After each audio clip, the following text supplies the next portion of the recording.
Hallelujah. आप परमेश्वर का धन्यवाद करते हुए परमेश्वर के वचन की ओर चले और बाइबल से यूहन्ना रचित सुसमाचार यूहन्ना उसका 20वां अध्याय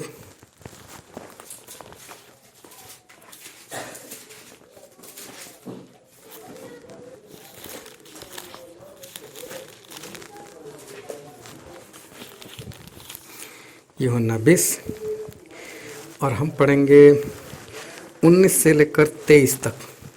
19 से 23।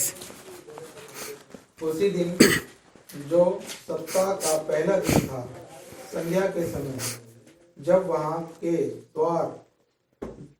द्वार जहां चले थे यहूदियों के डर के मारे बंद थे, तब यीशु आया और बीच में खड़ा होकर उनसे कहा, तुम्हें शांति मिले। और यह कहकर उसने अपना हाथ और अपना पंजर उनको दिखाए। तब चेले प्रभु को देखकर आनंदित हुए। यीशु ने फिर उनसे कहा, तुम्हें शांति मिले। जैसे पिता ने मुझे भेजा है, वैसे ही मैं भी तुम्हें भेजता हूँ। यह कहकर उसने उन पर फूंका और उनसे कहा, पवित्र आत्मा लो। जिनके पाप तुम क्षमा करो, वे उनके लिए क्षमा किए गए हैं। जिनके तुम रखो, वे रखे गए हैं। परमेश्वर पिता का वचन हमारे लिए बहुत ही आशीषित है और परमेश्वर पिता का वचन सच्चा है। और बाइबल में लिखा है कि यदि तुम सच्चाई को जानोगे तो सच्चाई तुम्हें आज़ाद करेगी। आज भी एक बार फिर परमेश्वर के वचन हम बहुत ध्यान से सुने, क्योंकि आज एक बार फिर परमेश्वर के वचन से हमारे परमेश्वर हमसे बातचीत करेंगे, जो हमें एक आज़ादी की ओर लेकर जाने वाले। परमेश्वर का एक बहुत बड़ा दास जो बाद में राजा बने थे, जिनका नाम है दाऊद। और दाऊद का जीवन देखो तो दाऊद शुरू से विश्वासी। जब उनका जीवन देखते हैं तो ऐसा कहीं पर हमको दिखाई नहीं देता कि उन्होंने जवान होने के बाद या किसी समय उन्होंने परमेश्वर को ग्रहण किया, लेकिन शुरू से उनके जीवन में परमेश्वर की एक जगह जो है वो बनी रही थी। शुरू से परमेश्वर के पीछे चलने वाले। जब छोटे बच्चे थे तभी से, जब उसके पिता उनको भेड़ बकरी चराने के लिए भेजते थे, तो तभी जो दाऊद थे वो जब भेड़ बकरी चरा रहे थे तो वो आराधना करते थे। वो खुद बाजे बनाते थे और उसको बजाते थे और परमेश्वर की आराधना में वो खो जाते थे। शुरू से उनको परमेश्वर के ऊपर बहुत ही विश्वास था। ऐसे ही वो आगे बढ़ते गए। एक बार ऐसा हुआ उनके जीवन में कि जब वो भेड़ चरा रहे थे तभी एक भालू आया और भालू ने एक मेमने को उठा लिया। मुझे नहीं मालूम कि उस वक्त दाऊद कैसे होंगे, क्या करते होंगे, लेकिन मुझे लगता है कि वो आराधना में खोए हुए होंगे, क्योंकि भालू आया और आकर मेमने को ले भी लिया। तब तक दाऊद को नहीं पता चला। अगर दाऊद चौकन्ना होकर चारों ओर देखते होते तो मुझे लगता है कि भालू को आते हुए देखकर ही वो कुछ एक्शन ले लेते। लेकिन क्या हुआ होगा कि जब भालू आ गया होगा और दाऊद शांति से परमेश्वर की आराधना में खो गए होंगे, तभी जैसे ही उन्होंने वो भालू ने मेमना लिया होगा, मेमना चिल्लाया होगा और इसी कारण दाऊद जो है वो आँखें खोलकर देखने लगे होंगे, आराधना से बाहर आ गए होंगे। और जैसे ही देखा तो भालू है।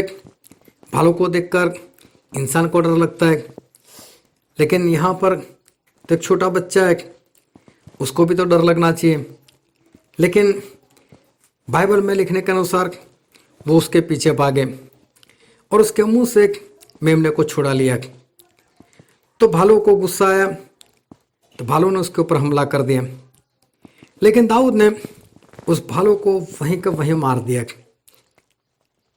एक बार फिर ऐसे हुआ, और अब की बार भालू नहीं है, लेकिन अब के बार शेर है, सिंह आया हुआ है। अभी इसने तो मेमने को नहीं लिया, इसने तो बड़ी भेड़ को ही उठा लिया। जैसे आवाज आई होगी, दाऊद भागे उसके पीछे, सिंह भी भागा, लेकिन दाऊद उसके पीछे भागकर किसी भी तरह से उसके मुंह से भेड़ को छुड़ा लिया। शेर को भी गुस्सा आया, उसने भी दाऊद के ऊपर हमला कर दिया, लेकिन दाऊद ने उसको भी, उसके बालों को पकड़कर उसे भी वहीं का वहीं उसने मार दिया।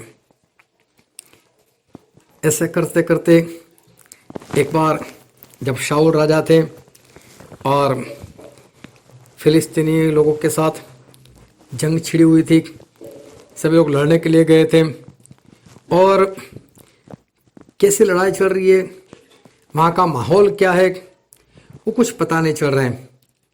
तो दाऊद के जो 3 बड़े भाई थे वो फौज में थे।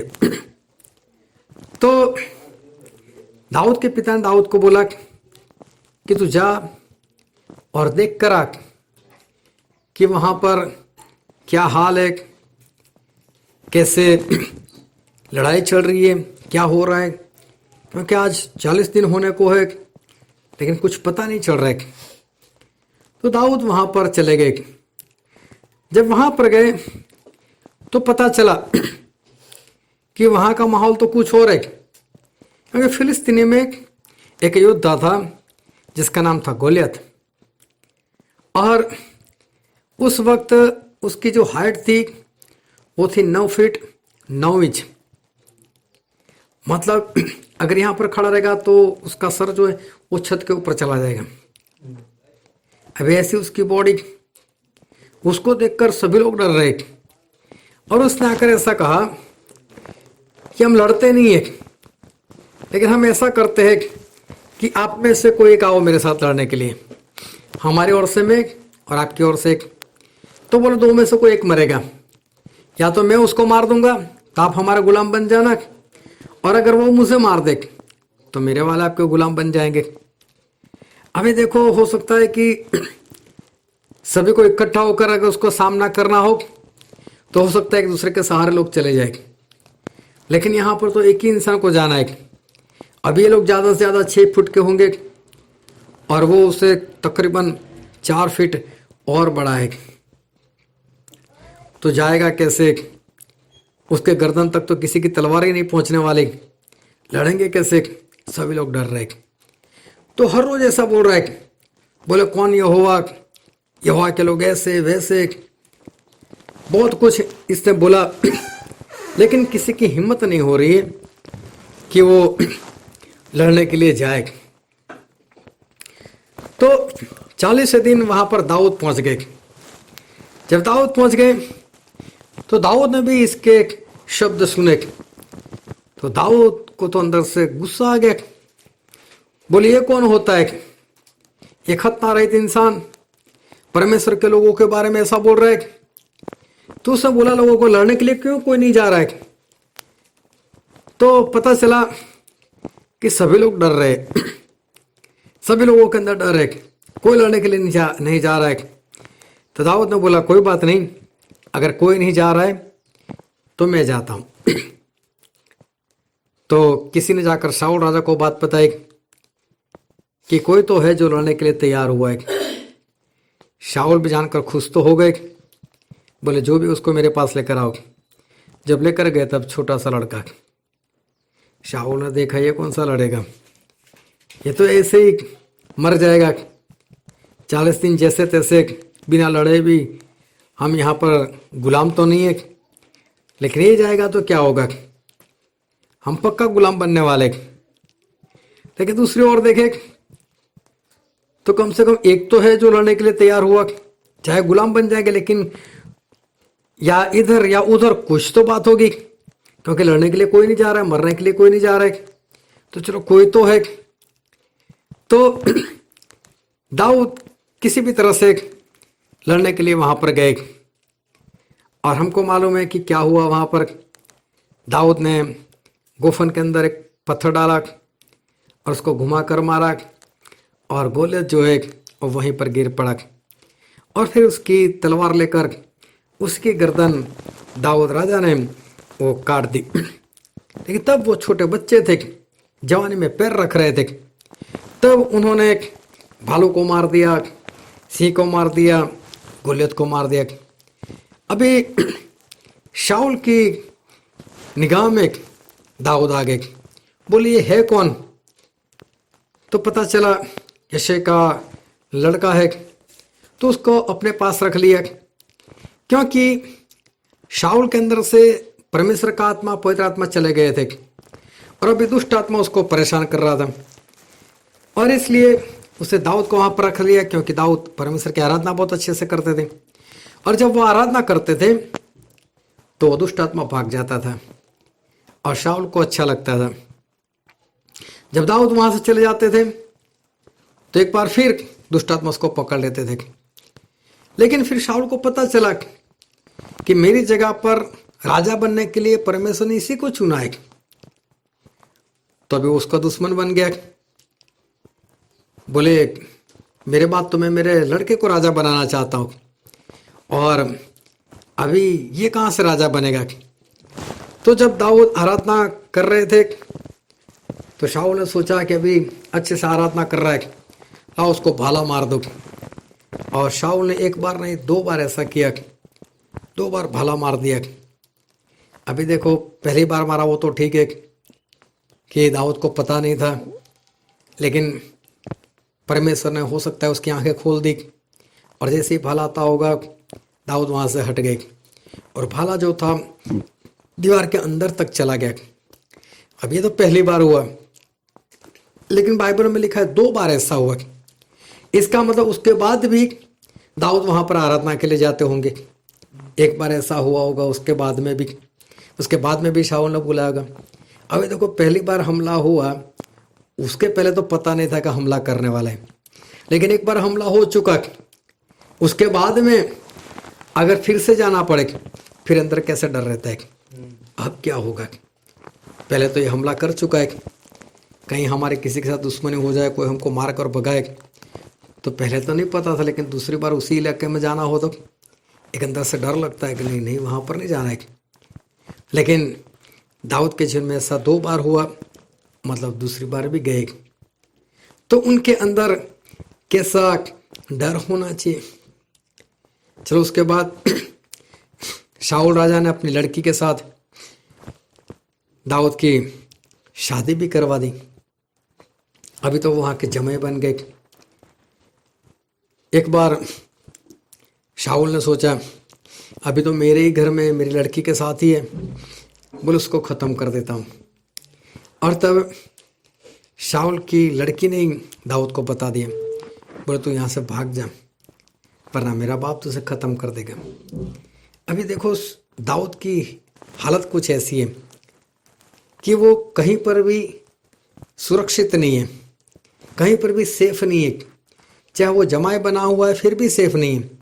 उसका ससुर उसको मारने की सोच रहा है, तो उसकी पत्नी शाऊल की बेटी ने उसको खिड़की से भगा दिया, और दाऊद जो है वो वहाँ से वो भाग गए। अभी सुनने को ये बात बहुत अच्छी लगती है, या दिमाग में जिस तरह से आनी चाहिए नहीं आती, लेकिन समझो कि शाऊल उस वक्त राजा है, उसके हाथ में पूरा देश है, देश की सारी सेना उसके साथ है, देश के सभी लोग उसके साथ है। अभी समझो अगर नरेंद्र मोदी से अगर हम दुश्मनी करें तो कहाँ पर छुपेंगे।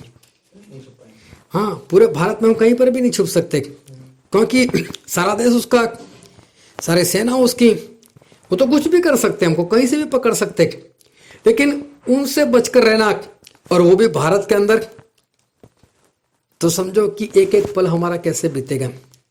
लगातार डर, क्या होगा, कब होगा, कैसे होगा, कौन मुझे मार देगा, हमें कुछ पता नहीं चल सकता।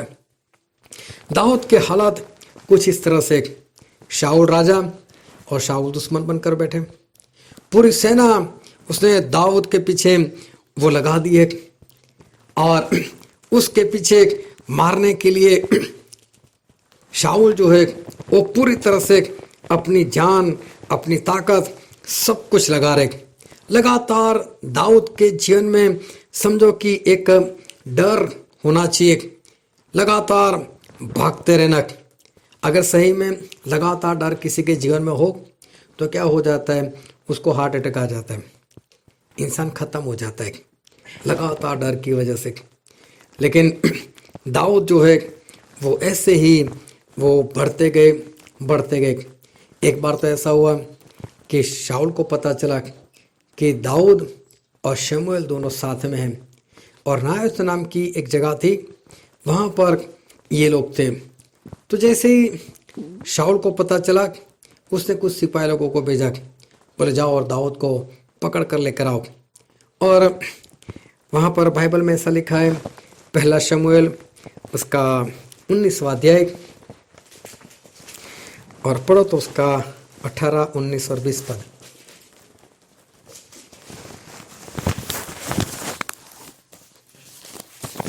दाऊद भागकर बच निकला और रामा में शमूएल के पास पहुंचकर जो कुछ शाऊल ने किया था सब उसे सुनाया।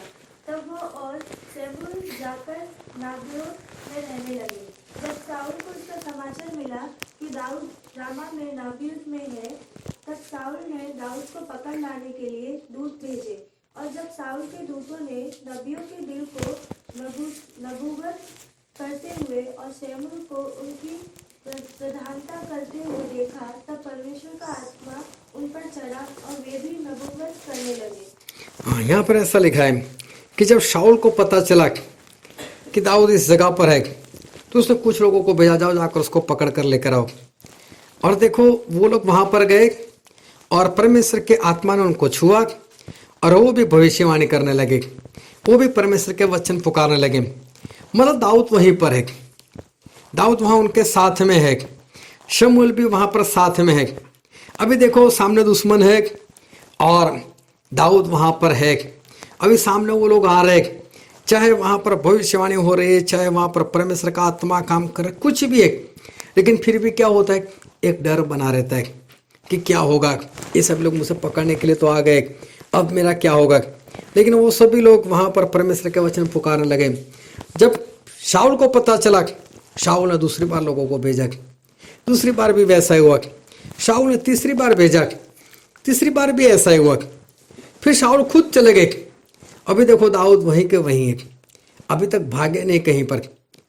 तो अंदर जो है वो डर कैसा बना रहेगा कि मालूम नहीं क्या होगा, क्या होगा, क्या होगा। आखिर में शाऊल भी आ गए, लेकिन फिर भी परमेश्वर ने दाऊद जो है उनको कुछ नहीं होने दिया। लेकिन दाऊद की जो हालत है वो सही में कुछ ऐसी है कि जैसे लगातार डर उनके जीवन में होना चाहिए। एक बार दाऊद वो शाऊल के डर से वो वहाँ से पूरा इजराइल छोड़कर ही भाग गए और वो चले गए फिलिस्तीनी के देश में। और वहाँ पर भी जो गाथ नाम का शहर था वहाँ चले गए। और ये वो जगह थी जहाँ का गोलियत था और गोलियत को दाऊद ने मार दिया था। अभी देखो शाऊल से इतना डर है, शाऊल की पूरी सेना तो देश छोड़कर उस जगह पर चले गए कि वहाँ तो सभी लोग दुश्मनी है, क्योंकि गोलियत को मार दिया था। और वहाँ का जो राजा था उसका नाम था लाकीश। और दाऊद जो है वो वहाँ पर पहुँच गए। वहाँ पर पहुँच गए, लोगों ने पहचान लिया तो दाऊद है, गोलियत को मारा था, उनको हराया था। तो उनको पता चल गया, वो लोग दाऊद को पकड़कर राजा के पास लेकर गए। और वहाँ बाइबल में ऐसा लिखा है, हम पढ़ते हैं पहला शमूएल उसका 21वां अध्याय उसका 12, 13 और 14 पद। दाऊद ने ये बातें अपने मन में रखी और गत के राजा आकीश से अत्यंत डर गया। तब उसने उनके सामने दूसरी चाल चली और उनके हाथ में पकड़कर पागल सा बन गया और फाटक के किवाड़ों पर लकीरें खींचने और अपनी लाल अपनी दाढ़ी पर बहाने लगा। तब आकीश ने अपने कर्मचारियों से कहा, देखो वह जन तो बावला है, तुम उसे मेरे पास क्यों लाए हो? क्या मेरे पास बावलों की कुछ घटी है कि तुम उसको मेरे सामने बावलापन करने के लिए लाए हो? क्या ऐसा जन मेरे भवन में आ नहीं पाएगा? हाँ, सब दाऊद को पकड़ कर लेकर गए। तो दाऊद ने देखा तो यहाँ पर स्पष्ट लिखा है, दाऊद डर गए। बोला अब मेरा क्या होगा, क्योंकि वहीं के गुलियत को मारा था। बोला अब मेरा क्या होगा। तो दाऊद ने क्या किया, पागलपन करने लगा। वहाँ पर किवाड़ों के ऊपर लकीरें खींचने लगे, अपनी लार अपनी दाढ़ी पर गिरने दिया, जिससे पागल हो गए। एक बचने के लिए स्पष्ट लिखा है कि दाऊद जो है वो वहाँ पर डरे हुए थे और डर के कारण उन्होंने पागलपन की एक्टिंग जो है वो करने लगे। फिर वहाँ से वापस आए, फिर वापस इज़राइल में रहने लगे। लेकिन वहाँ तो दुश्मन है ही है, पूरी सेना उसकी दुश्मन है, शाऊल राजा उसके दुश्मन है, कभी भी कुछ भी हो सकता है। लगातार डर के अंदर ये दाऊद का जीवन जो है वो जा रहा है। एक बार दाऊद और उनके साथ उनके कुछ लोग थे और वो लोग किसी गुफा के अंदर चले गए। तो वहाँ पर बाइबल में हम पढ़ते हैं, पहला शमूएल उसका 24वां अध्याय और उसका 1, 2 और 3 पद पढ़ो। तो जब शाऊल फिलिस्तियों का पीछा करके लौटा, तब उसको यह समाचार मिला कि दाऊद एनगदी के जंगल में है। तब शाऊल समस्त इस्राएलियों में से 3000 को छांटकर दाऊद और उसके जनों को बनेले बकरों की चट्टानों पर खोजने गया। जब वो मार्ग पर के भेड़सालों के पास पहुंचा, जहाँ एक गुफा थी, तब शाऊल दिशा फिरने को उसके भीतर गया। उसी गुफा के कोने में दाऊद और उसके जन बैठे हुए थे। अभी देखो, शाऊल 3000 लोगों को लेकर गए। अभी वहाँ पर कोई गुफा थी, गुफा में दाऊद छुपे हुए थे। अभी ये लोग पीछे पीछे वही गुफा में गए। अभी देखो, गुफा में ऐसा नहीं होता कि दूसरे और दूसरा दरवाजा, एक ही दरवाजा, वहीं से निकलना है। अभी समझो कि इसी घर में हम पीछे छुप गए और बाहर से 50 लोग आ गए मारने के लिए। अभी और कोई रास्ता तो है ही नहीं। अभी वो लोग, उनको नहीं मालूम के घर में है, लेकिन सभी लोग घर में घुस गए। पीछे तक नहीं पहुंचे, लेकिन अंदर पीछे कितना डर लगा रहेगा कि अब क्या होगा। आ तो गई एक, अभी यहाँ एक तो नहीं 3000 लोग हैं और दाऊद मेरे छुपे हुए। और तभी शाऊल, उनको नहीं मालूम कि वो इसी गुफा में अंदर छुपा हुआ है। अभी देखो, अंदर सारी हरकतें बंद हो जाएगी, सब स्टैच्यू बनकर खड़े हो जाएंगे कि थोड़ा सा भी हिलना नहीं है, क्योंकि आवाज़ आई तो हम गए काम से। कितना डर कि किसी वक्त कुछ भी हो सकता है। ऐसी परिस्थिति में दाऊद जो है वो वहाँ पर बैठे हुए। और कब तक बैठे रहे कि शाऊल जो वहाँ पर सो गए। उसके बाद उसको नींद आई और शाऊल उसी गुफा में सो गए। उसके लोग भी वहाँ पर सो गए और अभी दाऊद अंदर है। अभी देखो, चलो सो गए वो तो ठीक है, लेकिन नींद कोई इतनी गहरी नहीं होती। कभी वहाँ से कुछ लोग निकलेंगे, उसकी आवाज़ से कोई भी जाग जाएगा। लेकिन दाऊद को बचना भी है। दाऊद किसी तरह से वहाँ भागने में सफल हुए। सभी लोग सो गए तो ये लोग वहाँ से निकल गए। लेकिन शाऊल जो है वो सो रहे थे, गहरी नींद में थे। तो दाऊद के लोगों ने बोला चलो हम ख़त्म ही कर देते इसको। तो बोले नहीं, इसको नहीं ख़त्म करना है, ये तो परमेश्वर का अभिषिक्त दास है। तो बोले चाहे वो कैसे भी चलता है, लेकिन परमेश्वर ने कभी तो इसका अभिषेक किया है, तो बोले इसको नहीं मारना है। तो उन्होंने क्या किया कि शाऊल का जो कपड़ा था उसमें से थोड़ा सा कपड़ा उसका काट लिया और दाऊद जो है वो वहाँ से निकल गए। फिर सामने वाली पहाड़ी के ऊपर जाकर उन्होंने जोर से आवाज़ लगाई, शाऊल तुम मेरा दुश्मन बनकर क्यों घूम रहा है? बोले देख, आज परमेश्वर ने तुझे मेरे हवाला कर दिया था। अगर मैं चाहता था तुझे मार सकता था। देख मेरे हाथ में तेरा कपड़ा, वो कपड़ा है। और तब शाऊल ने अपना कपड़ा देखा होगा, हाँ सही बात है, अगर कपड़े की जगह पर मेरी गर्दन भी हो सकती थी। लेकिन दाऊद ने तो मुझसे कुछ नहीं किया। तो उसने पश्चाताप किया और शाऊल जो है वो वहाँ से वो चले गए। लेकिन ऐसी परिस्थिति से दाऊद निकले। लेकिन जैसे ही चले गए वापस उसके अंदर शैतान, और वापस बोलते हैं कि चलो जो दाऊद है उसको पकड़ने के लिए फिर से चलते। और उसके 26वें अध्याय में अगर हम पढ़ते हैं तो एक बार फिर से पता चला कि दाऊद कहीं पर है। तो एक बार फिर शाऊल जो है वो अपनी सेना लेकर वहां पर पहुंच गई। इस बार भी ऐसा हुआ कि लोगों को पता नहीं था कि दाऊद इसी जगह पर है, वो लोग भी वहीं पर है, लेकिन ढूंढते ढूंढते वो लोग वहां पर मैदान में जाकर ऐसे ही सो गए।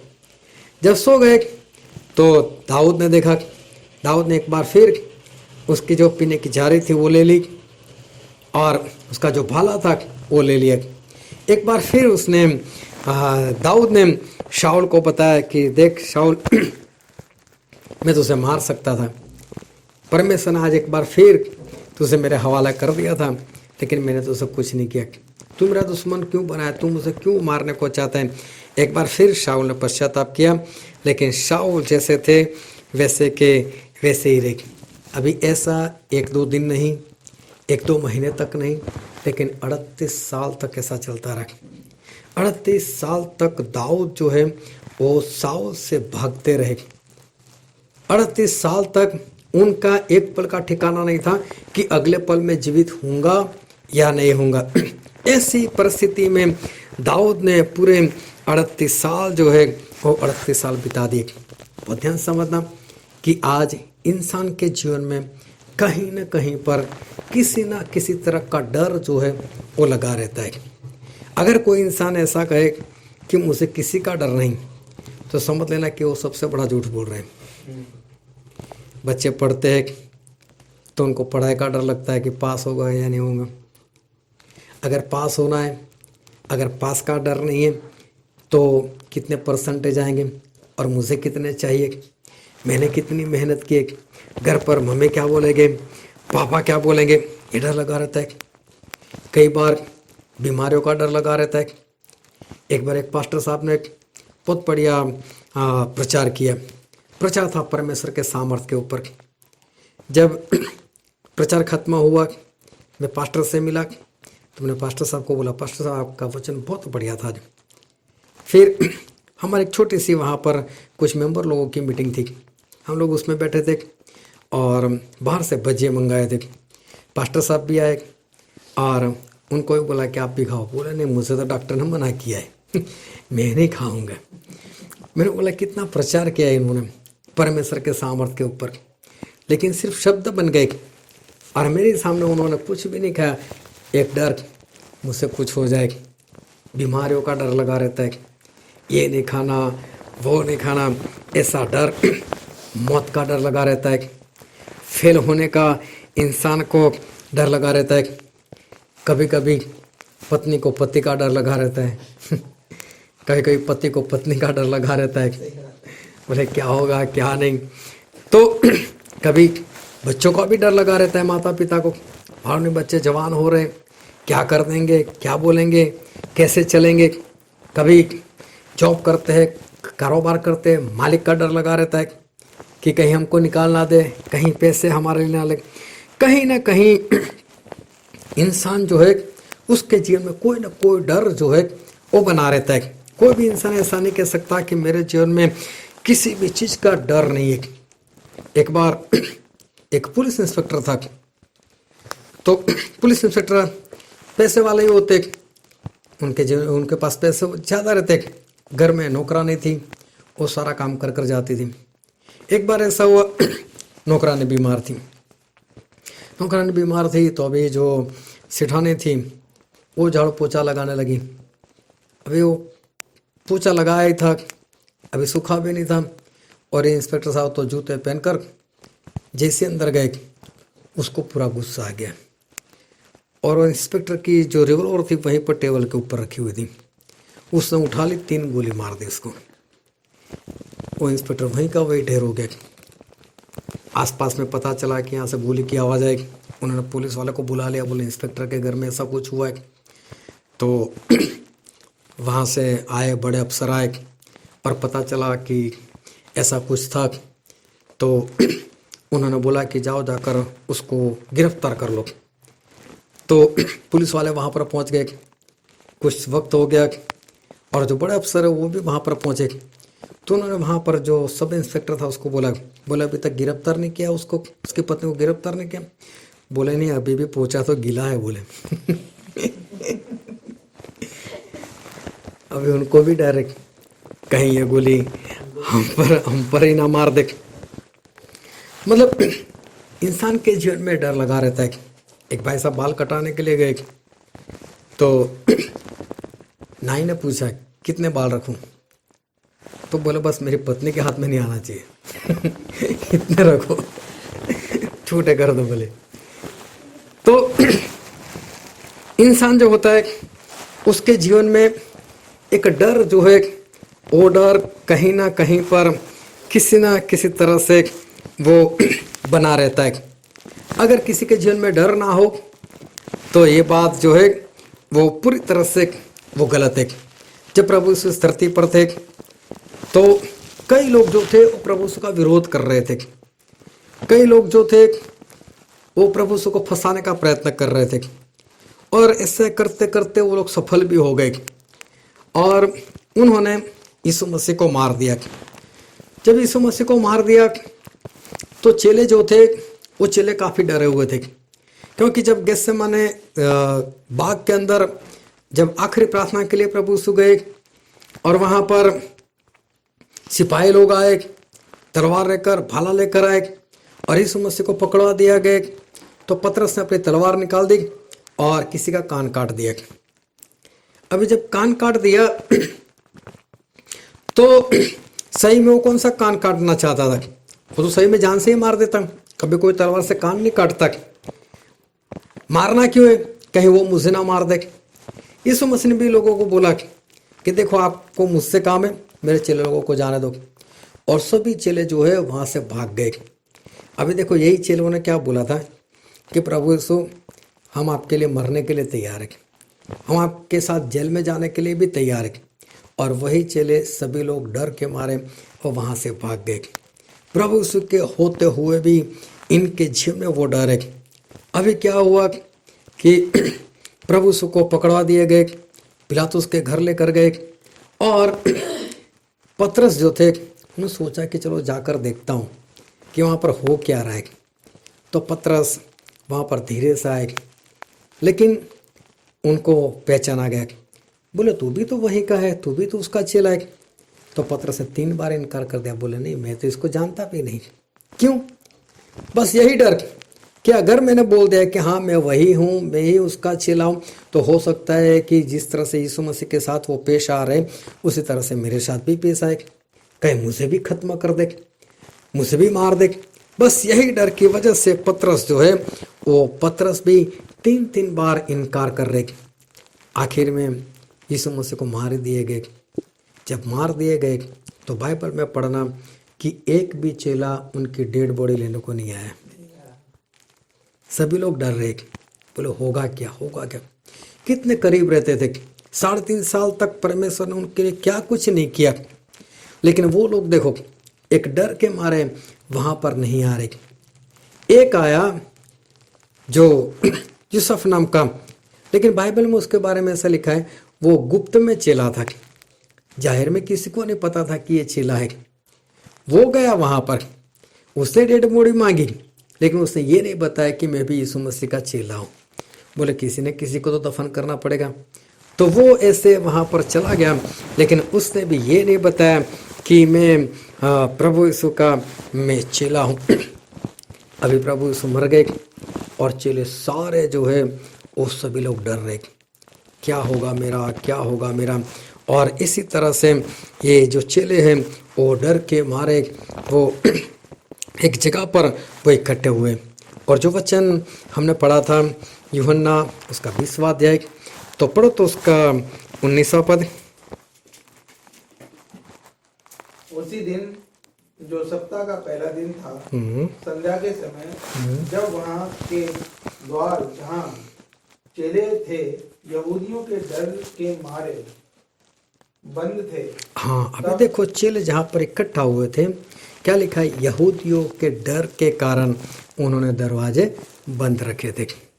जब 2002 में जो गुजरात में वारदात हुई थी, तो जहाँ पर मेरा घर था, मेरे एक और मुसलमान लोग और एक और हिंदू लोग, और एक बार वहाँ पर भी दंगा फसाद हो गया, तो हमने भी हमारा दरवाज़ा पूरी तरह से बंद कर दिया और दरवाजे के पास में जो बड़ी अलमारी होती है वो घसीट कर वहाँ जाकर मैंने रख दी कि कहीं दरवाज़ा खोलकर कोई ना आ जाए।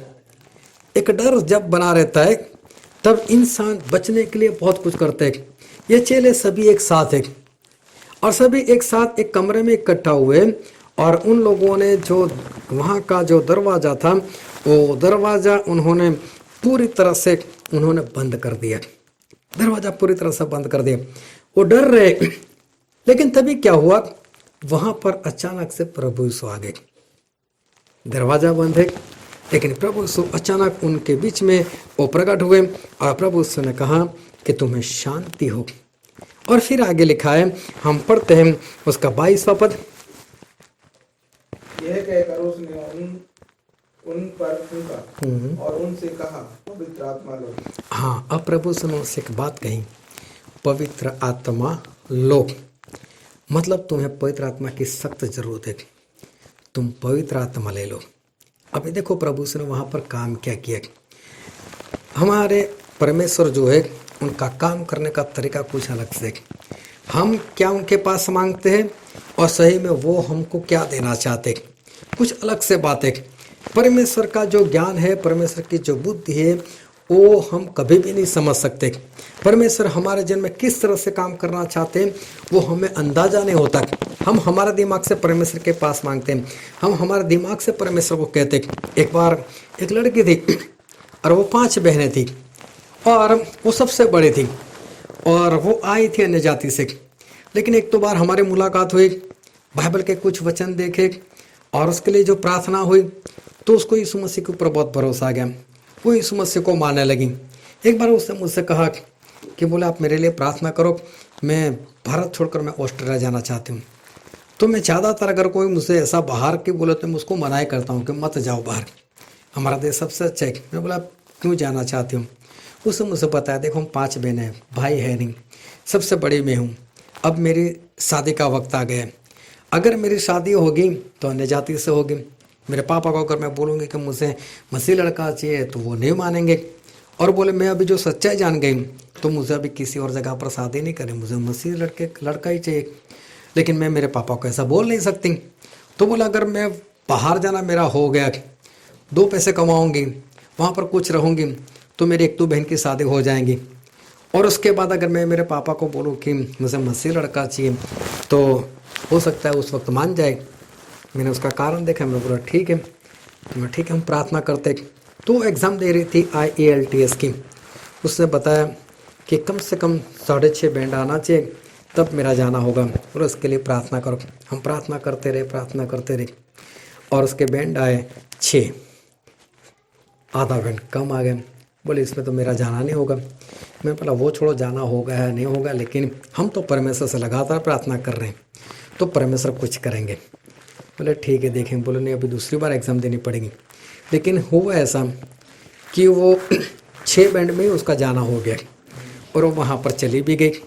आज वो वहाँ पर डॉक्टर है, मसीह लड़के के साथ उसकी शादी भी हो गई, आज 2 बच्चे भी है। परमेश्वर सब कुछ अच्छा किया। हमारी सोच क्या थी कि 6.5 तो आने ही चाहिए, लेकिन आएगी इतने 6। लेकिन काम जो हमारा था वो हो गए। हम क्या सोचते इतना होगा तो ही हमारा काम होगा। तो हम परमेश्वर से प्रार्थना भी इसी तरह से करते हैं, परमेश्वर ऐसा होगा तो मेरा काम हो जाएगा, ऐसी परिस्थिति होगी तो हमारा काम हो जाएगा। लेकिन हमारे परमेश्वर किस रीति से काम करे वो हमें पता नहीं चलता है। तो चेले जो थे डर के मारे एक कमरे के अंदर छुपे हुए थे, दरवाजे बंद थे और तभी प्रभु यीशु वहां पर आए और प्रभु यीशु ने आकर उनको वहां से कहीं ऐसी सुरक्षित जगह पर नहीं पहुंचा दिया। परमेश्वर चाहते तो ऐसा कर सभी की शक्ल बदल देते तो बाहर किसी को पता नहीं चलता कि ये तो प्रभु यीशु के चेले हैं। लेकिन प्रभु यीशु ने वहां पर काम में कुछ अलग से किया और 22वां पद हमने पढ़ा तो वहां पर ऐसा लिखा है कि प्रभु यीशु ने उनके ऊपर फूंक मार दी और ऐसा कहा कि तुम पवित्र आत्मा लो। अभी मिले नहीं है, प्रभु यीशु ने दिए नहीं पवित्र आत्मा, लेकिन उनको बता दिया कि पवित्र आत्मा की आपको सख्त जरूरत है, आपको लेना चाहिए पवित्र आत्मा। और पवित्र आत्मा सही में है क्या? तो बाइबल में ऐसा लिखा है, हम पढ़ते हैं प्रेरितों के काम उसका 1 अध्याय उसका 8वां पद।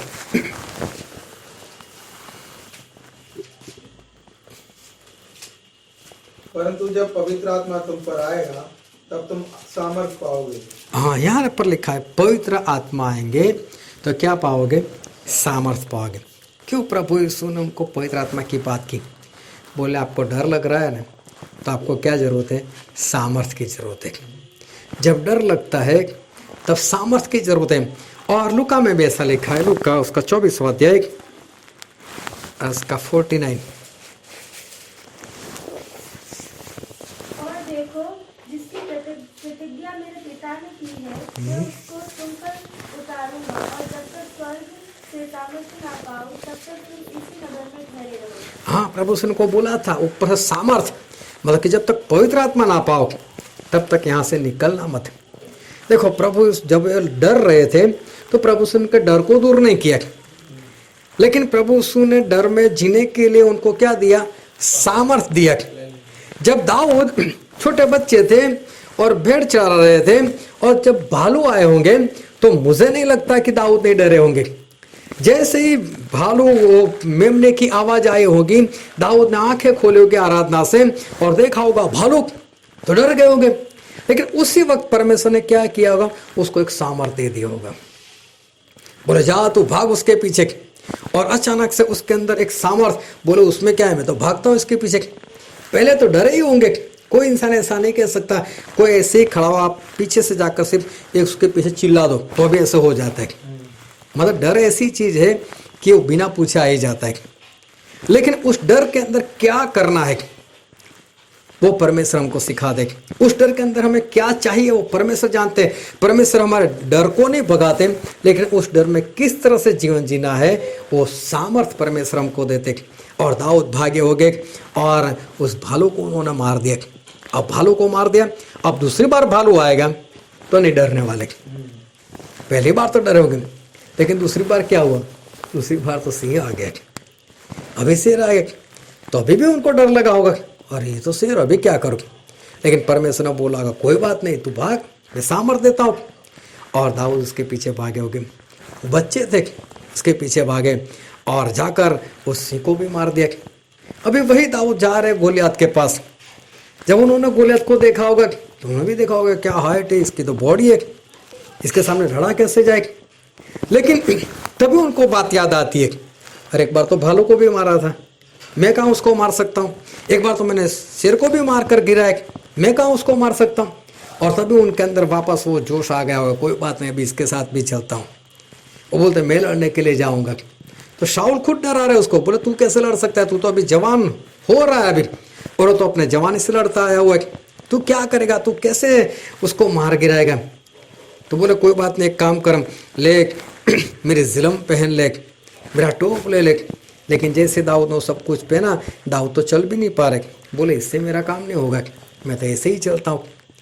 तो दो बात उसको जीवन में याद आ गई कि मैंने भालू को मारा है, मैंने शेर को मारा है, तो जिस परमेश्वर ने मेरे साथ रहकर ये काम किया है तो ये वाला काम भी करेंगे। तो परमेश्वर जो है डर में हमें देते हैं सामर्थ।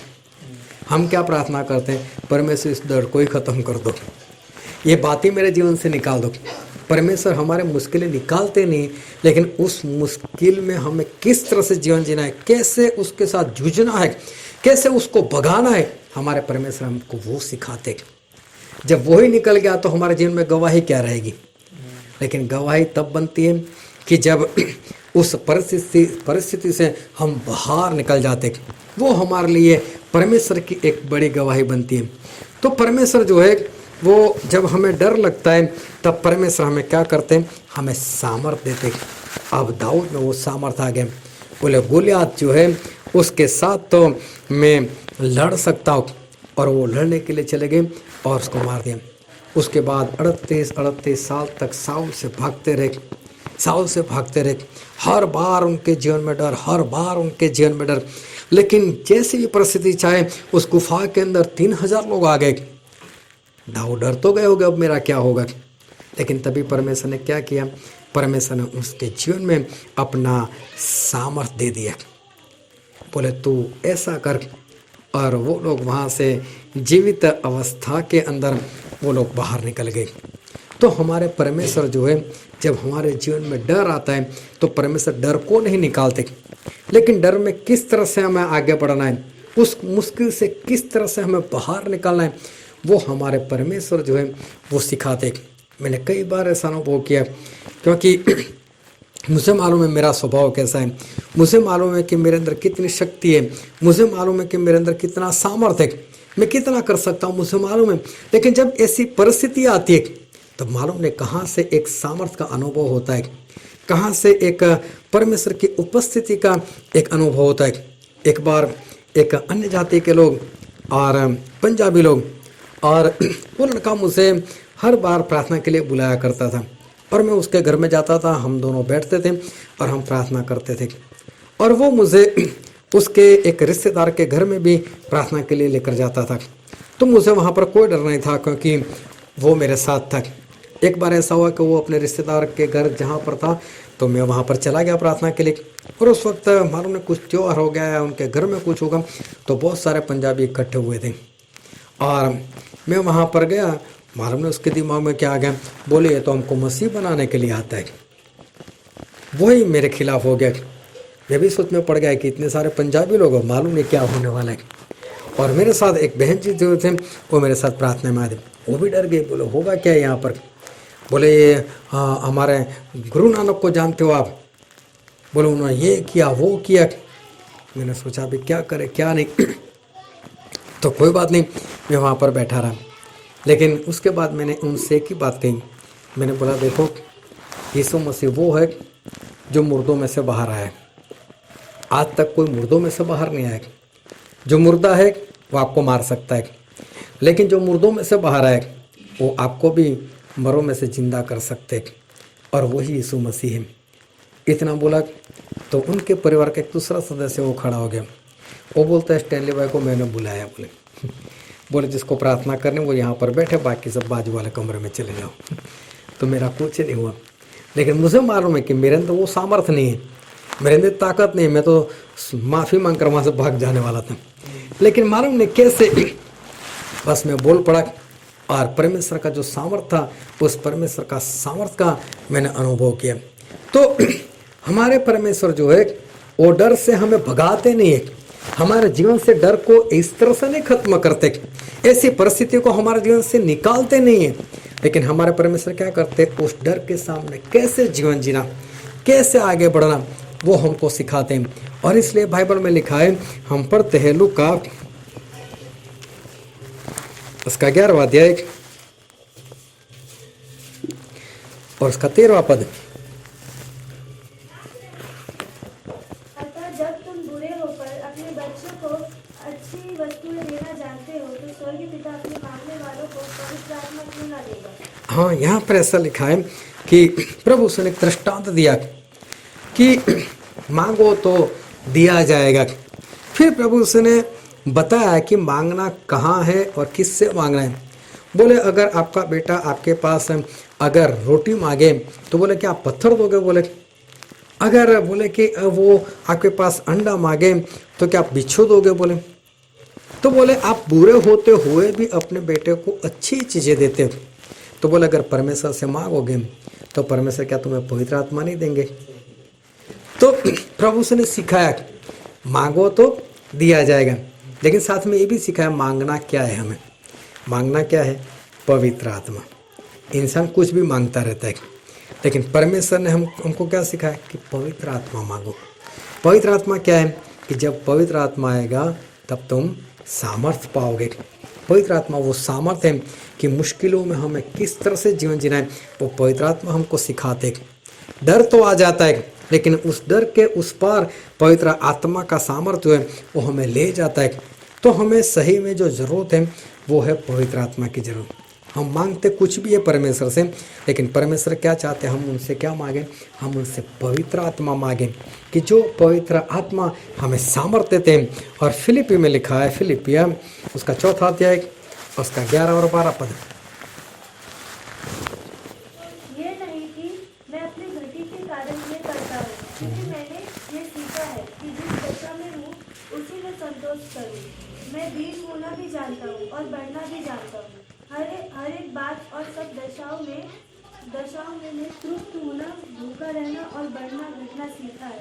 हाँ, पौलुस ऐसा कहते हैं कि देखो हर परिस्थिति में रहना मैंने सीख लिया है। बोले गरीबी में भी मैंने रहना सीखा है और भरपूर में भी मैंने रहना सीखा है। चाहे जैसी भी परिस्थिति उसमें मैंने रहना सीखा है। उसने ये नहीं बताया कि परमेश्वर ने मेरी परिस्थिति बदल दी। लेकिन जब पैसे नहीं थे, ऐसी अवस्था थी, खाना नहीं था, तो उसमें भूखे रहने का सामर्थ्य दिया। जब पैसे थे तो पैसों में किस तरह से जीवन जीना, वो भी परमेश्वर ने मुझसे सिखाया। तो पौलुस ऐसा कहते हैं कि जिस परिस्थिति मेरे जीवन में आई, उस परिस्थिति में कैसे जीवन जीना है वो परमेश्वर ने सिखाया।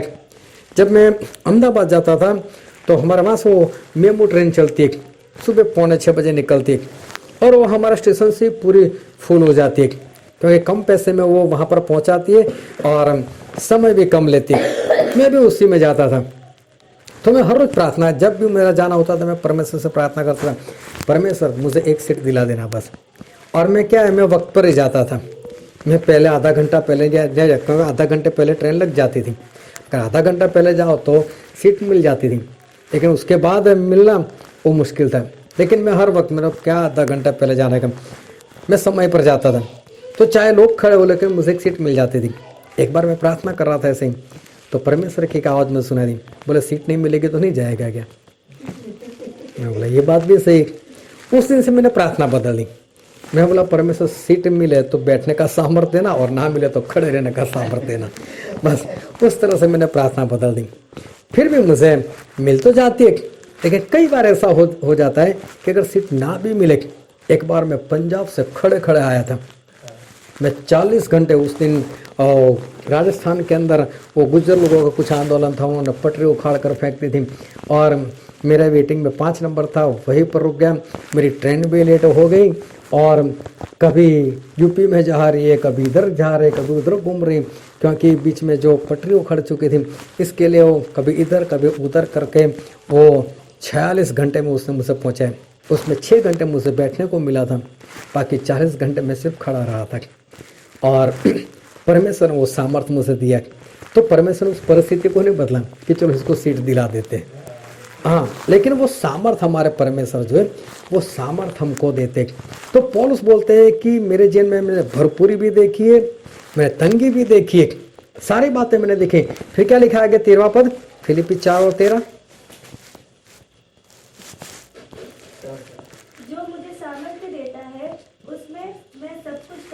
हाँ, पौलुस बोलते हैं कि मैं क्यों कर सकता हूँ ऐसा, तो बोले जो मुझे सामर्थ्य देते, जो मुझे सामर्थ्य देते, इसकी सहायता से मैं सब कुछ कर सकता हूँ। मतलब पौलुस पवित्र आत्मा की बात कर रहे हैं कि पवित्र आत्मा अगर हो तो हम कुछ भी कर सकते। तो हमारे जीवन में भी क्या होता है, ऐसी परिस्थिति आती रहती है। हर रोज़ हर नई एक परिस्थिति हमारे जीवन में आती है, एक नया डर हर बार हमारे जीवन में आता रहता है। लेकिन हमें उस वक्त डरने की ज़रूरत नहीं है। डर तो आ ही गया, लेकिन अब क्या होगा वो सोचने की ज़रूरत नहीं है। क्योंकि जब हम सोचते कि हमारा क्या होगा, तो हमारा जो दिल जो होता है वो कमज़ोर होता जाता है। लोगों का दिल कमज़ोर होने का कारण यही होता है कि बार बार डर, और डर के कारण क्या होता है, उनकी धड़कनें तेज़ हो जाती है, और धड़कनें तेज होने के कारण जिस तरह से हृदय को चलना चाहिए वो नहीं चल पाता, इसलिए फिर वो कमज़ोर हो जाता है। छोटे बच्चे का दिल देखना कभी कमज़ोर नहीं होता, क्योंकि उनको पता ही नहीं चलता डर क्या है, फिक्र क्या है, चिंता क्या है। बस वो तो पिता को बोल देंगे मेरी फीस भरनी है। अब पिता की टेंशन, वो कहाँ से लाए, कैसे लाए, उसको नहीं मालूम कहाँ से लाएंगे, कैसे लाएंगे, उसको कुछ नहीं होता। जिसको जब समझ आ जाती है, तो जब समझ आ जाती है तब सही में हम ना समझ होते। क्योंकि एक बेटा जब बाप से मांगता है तो उसको ऐसा होता है कि मेरा बाप कहाँ से लाएगा। तो जिस परमेश्वर को हम मानते हैं वो भी तो हमारे बाप है। जब हम उनसे मांगते फिर भी फिक्र करते हैं परमेश्वर कैसे करेंगे, अभी वो परमेश्वर का टेंशन है, परमेश्वर को करने दो।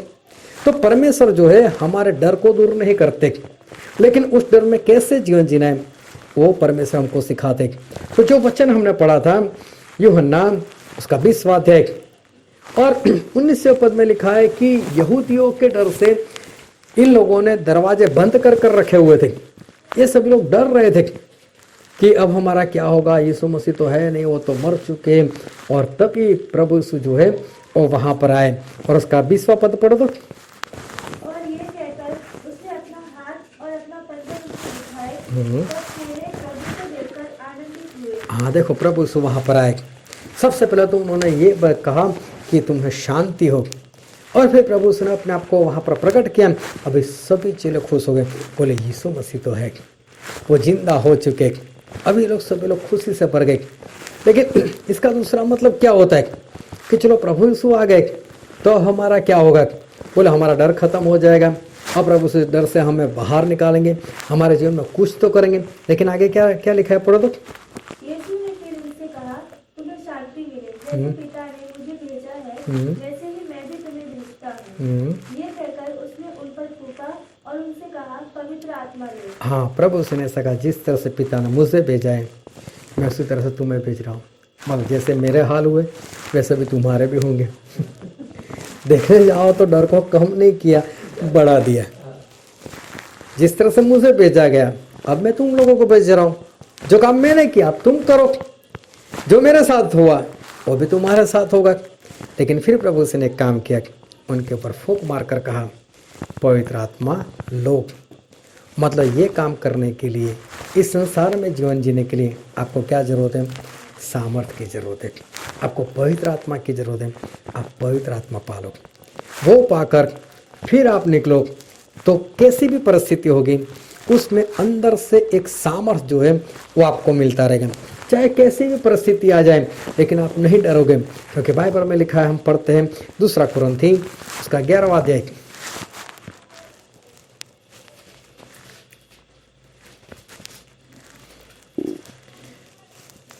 और 23 से पढ़ो। क्या वे ही मसीह के सेवक हैं? मैं पागल के समान कहता हूँ, मैं उनसे बढ़कर हूँ। अधिक परिश्रम करने में, बार बार कैद होने में, कोड़े खाने में, बार बार मृत्यु के जोखिमों में 5 बार मैंने यहूदियों के हाथ से 39 कोड़े खाए। 3 बार मैंने रेतें खाई, 1 बार मुझ पर पथराव किया गया, 3 बार जहाज जिन पर मैं चला था टूट गए। एक रात दिन में मैंने समुद्र में काटा। मैं बार बार यात्राओं में, नदियों के जोखिमों में, डाकुओं के जोखिमों में, अपनी जाति वालों के जोखिमों में, अन्य जातियों के जोखिमों में, जंगलों के जोखिमों में, जंगल के जोखिमों में, समुद्र के जोखिमों में, झूठे भाइयों के जोखिमों में रहा। परिश्रम और कष्ट में, बार बार जागते रहने में, भूख प्यास में, बार बार उपवास करने में, जाड़े में उघाड़े रहने में और अन्य बातों को छोड़कर जिनका वर्णन मैंने नहीं करता। हाँ देखो, पौलुस अपनी सारी बातें बता दे। अभी देखो, एक बार हो तो ठीक है, वो सबसे ज़्यादा बार मैं जेल में गए, एक बार नहीं बार बार मैं जेल में गए। बोले 5 बार मुझे 39 कोड़े खाने पड़े। बोले एक बार तो जहाज टूटने की वजह से मैं 1 दिन और 1 रात में 24 घंटे बोले मैं समुद्र में पड़ा रहा। 3 बार उसका जहाज टूट गया। और बोले ऐसे भाई लोग जो विश्वासी का दिखावा कर आते थे और जोखिम में डालकर चले जाते थे, उनका जोखिम होता था बोले। और बोले जो दुश्मन थे उनके जोखिम, जंगल का जोखिम, नदियों का जोखिम, बहुत सारे जोखिम में से बाहर निकला। बोले कई बार मुझे भूखा रहना पड़ा। जो यहाँ पर लिखा है कि बार बार उपवास, उपवास की बात नहीं, उपवास में तो भूखा ही रहना होता है, वो तो इंसान खुद तय करता है कि मुझे आज नहीं खाना, लेकिन उसको खाना है, लेकिन फिर भी उसको खाना नहीं मिल रहा है, ऐसी परिस्थिति। तो बोले ऐसे बार बार मेरा उपवास हो गया, मतलब मुझे तो खाना था लेकिन मुझे खाना ही नहीं मिला। अभी देखो, 1 बार हो तो ठीक है, 2 बार हो तो ठीक है, बार बार जब पौलुस के जीवन में ऐसा होता है तो अभी परमेश्वर के पीछे मजबूती से क्यों चल पाते? बार बार देखो, अभी 1 बार हुआ तो दूसरी बार भी डर लगा रहता है, अभी दूसरी बार भी होगा, तीसरी बार भी होगा, लेकिन फिर भी परमेश्वर को छोड़ नहीं रहे। इसका कारण क्या है? पवित्र आत्मा का सामर्थ्य। और परमेश्वर ने ये सारा डर दूर नहीं किया, ये तो सब बना रहा, लेकिन उसमें किस तरह से जीवन जीना है, वो जीवन जीने के लिए परमेश्वर ने अपना सामर्थ्य मतलब कि पवित्र आत्मा उनको दिया। तो हमारे जीवन में भी हमें सबसे ज़्यादा जो ज़रूरत है वो है पवित्र आत्मा की। और पवित्र आत्मा अगर हमारे जीवन में हमारे अंदर आ गए, हमारे साथ तो है, वो साथ होने से इतना फ़ायदा नहीं होता है जितना अंदर होने से फ़ायदा होता है। तो प्रभु उसने अपने चेलों से भी कहा था, हम पढ़ते यूहन्ना उसका 14 अध्याय और 16 और 17 पद। मैं पिता से विनती करूंगा और वह तुम्हें एक और सहायक देगा कि वह सर्वदा तुम्हारे साथ रहे, अर्थात सत्य का आत्मा जिसे संसार ग्रहण नहीं कर सकता। बाइबल में लिखा है कि सत्य का आत्मा, एक सहायक मतलब पवित्र आत्मा, कि जिसको संसार नहीं जानता, फिर क्योंकि वह ना उसे देखता है और ना उसे जानता है। हाँ, संसार पवित्र आत्मा को नहीं जानता और ना देख सकता है, फिर तुम उसे जानते हो। हाँ, प्रभु अपने चेलों से ऐसे कहते हैं कि तुम पवित्र आत्मा को जानते हो, क्योंकि वो तुम्हारे साथ रहता है। क्योंकि वो तुम्हारे साथ रहता है। पवित्र आत्मा कहाँ पर रहते हैं? तो चेलों को बोला तुम्हारे साथ रहते हैं, लेकिन फिर आगे क्या लिखा है? और वह तुम में होगा। तुम में होगा, ये भविष्य वचन था। अभी तुम्हारे साथ है, तुम्हारे अंदर नहीं है। तो चेलों के साथ थे पवित्र आत्मा, लेकिन फिर भी डर के मारे कमरा बंद कर कर बैठे हुए थे। लेकिन जब उनके अंदर आए तब 50वें दिन अंदर आए, सभी लोग दरवाजा खोलकर बाहर भागे। सभी लोगों ने प्रचार किया और पत्रस ने तो बिंदा से सभी लोगों के मुंह पर बोल दिया कि यीशु मसीह को आपने मार दिया, लेकिन हुआ क्या, हो तो तीसरे दिन जिंदा हो गए। हमने उनको देखा है और वही आप लोगों का न्याय करने के लिए भी आने वाले। तो देखो, पहले दिन 3000 लोगों ने अपना मन फिराया, उन्होंने बपतिस्मा लिया। तो पवित्र आत्मा साथ और अंदर होने में इतना फर्क है।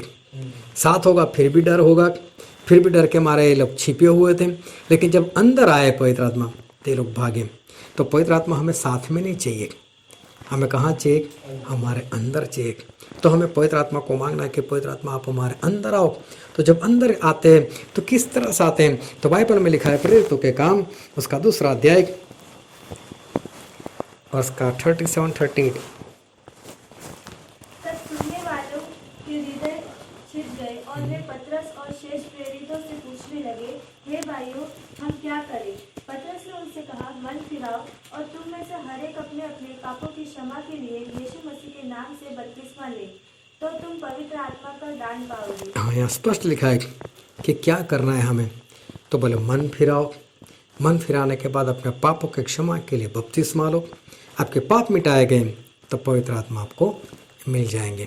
तो बाइबल में प्रेरितों के काम में जहाँ जहाँ पर लोगों का बपतिस्मा हुआ, वहाँ वहाँ पर वो लोग पवित्र आत्मा से भी भर गए।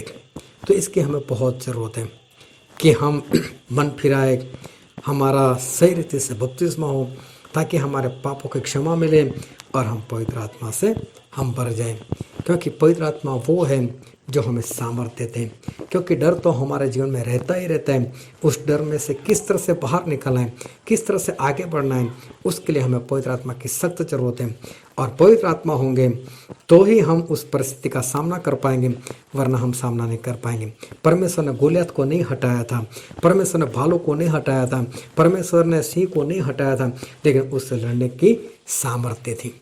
तो हमारे जीवन की जो भी परिस्थिति होगी, परमेश्वर उस परिस्थिति को नहीं मिटाने वाले, लेकिन हमें वो सामर्थ्य देंगे कि हम उस परिस्थिति को मिटाएं। तभी हमारी एक गवाही बनती है कि हम प्रभु से की गवाही दे सकें। इसलिए आपके जीवन में जो कुछ ऐसी घटना आज तक हुई है और आने वाले दिन में होने वाली है, परमेश्वर उस परिस्थिति को नहीं दूर करने वाले, लेकिन उससे लड़ने के लिए परमेश्वर आपको सामर्थ्य देने वाले। वो सामर्थ्य हमको मांगना है परमेश्वर से कि हाँ परमेश्वर, मुझे पवित्र आत्मा चाहिए, मुझे अंदर दो पवित्र आत्मा, ताकि ऐसी परिस्थितियों का मैं सामना कर सकूं और मैं उस पार निकल सकूं। आओ हम हमारे आंखों को बंद करें और हमारे मस्तकों को प्रभु यीशु के आगे झुकाए कि जो हमारे राजा है, जो हमारे महान परमेश्वर हैं, जो हमसे बहुत प्रेम करते। मेरे प्रियो, जब इस संसार में हम जीवन जी रहे हैं,